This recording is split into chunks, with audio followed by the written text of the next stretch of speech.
আসসালামু আলাইকুম প্রিয় অষ্টম শ্রেণীর শিক্ষার্থীরা, তোমাদের বার্ষিক পরীক্ষায় গণিত বিষয়ে তুমি সর্বোচ্চ নম্বর অর্থাৎ কিভাবে গণিত বিষয় পড়লে তুমি পরীক্ষায় ভালো ফলাফল অর্জন করবে, কি কি বিষয় তোমাকে পড়তে হবে, সবগুলো বিষয় নিয়ে আজকের এই সাজানো ক্লাসটি। শিক্ষার্থীরা, ক্লাসটি শুরুর পূর্বে তোমাদের সবার প্রতি একটা রিকোয়েস্ট থাকবে। তোমরা যারা এই চ্যানেল নতুন অবশ্যই চ্যানেলটি সাবস্ক্রাইব করে রাখবা, আর যারা করেছো তাদেরকে অসংখ্য ধন্যবাদ। আর আরেকটা বিষয় জানতে চাইবো শিক্ষার্থীরা, তোমাদের অন্যান্য পরীক্ষাগুলো কেমন হয়েছে অবশ্যই কমেন্ট করে জানিয়ে দিবে। তো এটা হচ্ছে সাজেশনমূলক ক্লাস। তোমরা নিশ্চয়ই জানো গণিত বিষয়ের মানবন্টন কিন্তু অন্যান্য শ্রেণীর অন্যান্য সাবজেক্টের থেকে কিছুটা ব্যতিক্রম রয়েছে। যেমন এখানে বহু নির্বাচনী প্রশ্ন থাকবে 15টি 15 মার্ক, এরপর এক কথা প্রকাশ থাকবে 10টি 10 মার্ক, সংক্ষিপ্ত প্রশ্ন থাকবে। আচ্ছা দেখো, এই যে এর আগে আমি তোমাদেরকে বলি, এই যেখানে বহু নির্বাচনী প্রশ্ন এবং এক কথা প্রকাশ, এগুলো এই যে 25 মার্ক টোটাল, এটা তোমরা কিন্তু জাস্ট শুধু উত্তরটা লিখবে, অঙ্ক করার দরকার নেই, জাস্ট উত্তরটা। আচ্ছা, এরপরে সংক্ষিপ্ত প্রশ্ন থাকবে 13টা একটাতে 2 করে 26 মার্ক, এটা কিন্তু তোমাদেরকে করে দেখাতে হবে। তো এখানে অঙ্কগুলো করতে অনেক বড় অঙ্ক, বাট এটা কি করবা, 2 মার্ক পাবা তুমি, ঠিক আছে। তো সবচেয়ে বেশি ইম্পর্টেন্ট যেটা, এখানে কিন্তু তোমাকে একটাতে 7 করে 7 7 49, অর্থাৎ দৃশ্যপট নির্ভর যেটাকে বলা হয় সৃজনশীল প্রশ্ন, এখানে কিন্তু অর্ধেক মার্ক তোমার এখানে, ঠিক আছে। তো তোমরা তো এটা শিখবে, এটার পাশাপাশি সবচেয়ে বেশি গুরুত্ব আরোপ করবা এই দৃশ্যপট নির্ভর, অর্থাৎ এই যে দৃশ্যপট নির্ভর এই বা সৃজনশীল অঙ্কগুলো। এখন আমি তোমাদেরকে দেখিয়ে দেবো কোন অঙ্কগুলো করলে ওই অধ্যায় থেকে, বা কোন কোন অঙ্কগুলো সবচেয়ে বেশি ইম্পর্টেন্ট, বা কোনগুলো শিখলে ওই অধ্যায় সম্পর্কে তুমি একটি পরিপূর্ণ ধারণা অর্জন করতে পারবা। দৃশ্যপট নির্ভর বা সৃজনশীল কোন অঙ্কগুলো তুমি শিখবা সেগুলো তোমাদেরকে দেখিয়ে দিচ্ছি। তো এই অধ্যায় থেকে, প্রথম অধ্যায় থেকে তোমাকে এই যে 1 নম্বর অঙ্কটা দেখতে পাচ্ছ, এই অঙ্কটা করবা, ঠিক আছে।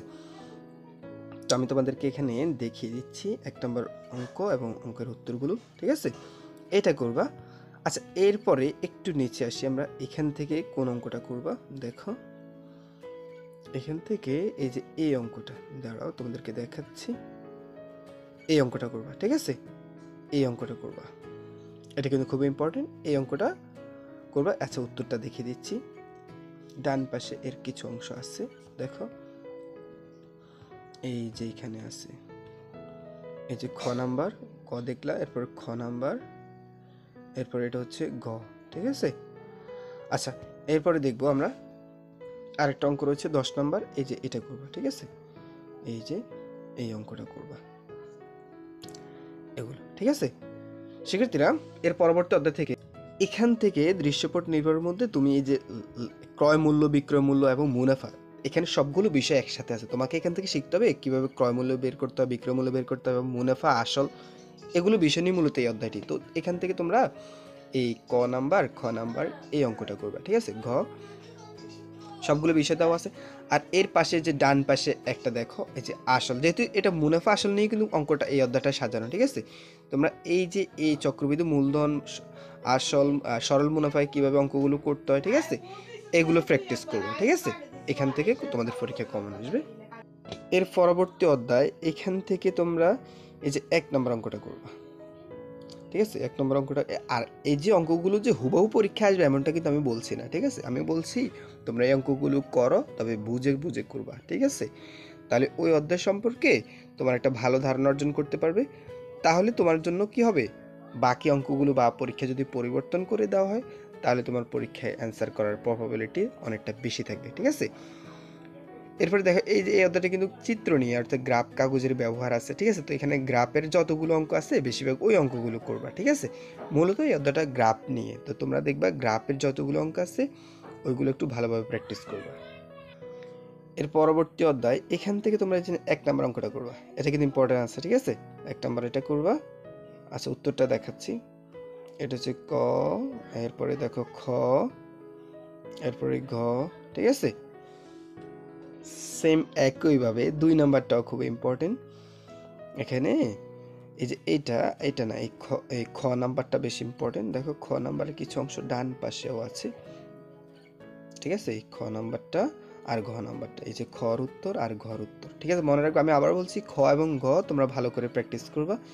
এই যে অঙ্কটা দেখিয়ে দিয়েছি, এখান থেকে কিন্তু পরীক্ষা মাস্ট আসবে ইনশাল্লাহ। আচ্ছা, এইগুলো তো বুঝছো। আচ্ছা, এই অধ্যায় থেকে তুমি দৃশ্যপট নির্ভরের মধ্যে এই অঙ্কগুলো করবা। আচ্ছা, মূলত এখানে বাইনারিতে কিভাবে বের করতে হয়, দশমিকে কিভাবে রূপান্তর করতে হয়, তোমরা এগুলো একটু ভালো করে শিখবা, ঠিক আছে?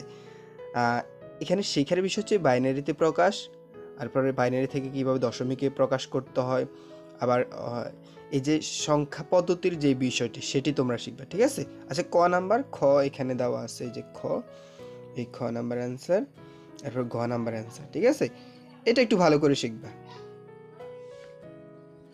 এই যে 11 নম্বর অঙ্কটাও দেখাচ্ছি, দাঁড়াও। এইটা এই যে এটাও দেখবা, ঠিক আছে? এখানে কিভাবে বাইনারিতে যোগ বিয়োগ করতে হয় এই সম্পর্কিত অঙ্কটা, ঠিক আছে?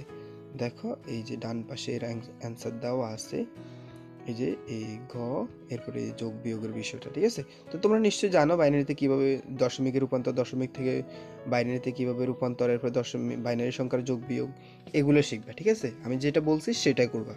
এগুলো যা শিখার বিষয়, তোমাদের এই অঙ্কটা হুবহু আসবে এমনটা না, ঠিক আছে? আমি তোমাদেরকে টপিকগুলো দেখিয়ে দিচ্ছি কোনটা তোমাকে শিখতে হবে। এরপরে এই যেখানে দেখো পরিসংখ্যান থেকে শেষের অধ্যায়, এখান থেকে তোমরা গড় নির্ণয় করা শিখবা, প্রচুরক নির্ণয় করা শিখবা, আবার আয়তলেখা অঙ্কন করা শিখবে। দেখো এই অঙ্কটা যেমন 2 নাম্বার অঙ্কটাতে এখানে গড় নির্ণয় করতে বলা হয়েছে, আবার তুমি এই যে গড় নির্ণয় এটা সারণী তৈরি করবা, ঠিক আছে? তারপরে তুমি গড় নির্ণয় করবা, এরপরে দেখো এখানে আয়তলেখা অঙ্কন করবা, আবার আয়তলেখা থেকে কিভাবে যে প্রচুরক নির্ণয় করতে হয় সেটা শিখবা, ঠিক আছে? এটা কিন্তু ইম্পর্টেন্ট, আয়তলেখা থেকে কিভাবে প্রচুরক নির্ণয় করতে হয়, তো এটা শিখবা, ঠিক আছে? আর আরেকটা হচ্ছে মধ্যক শিখবা, ঠিক আছে?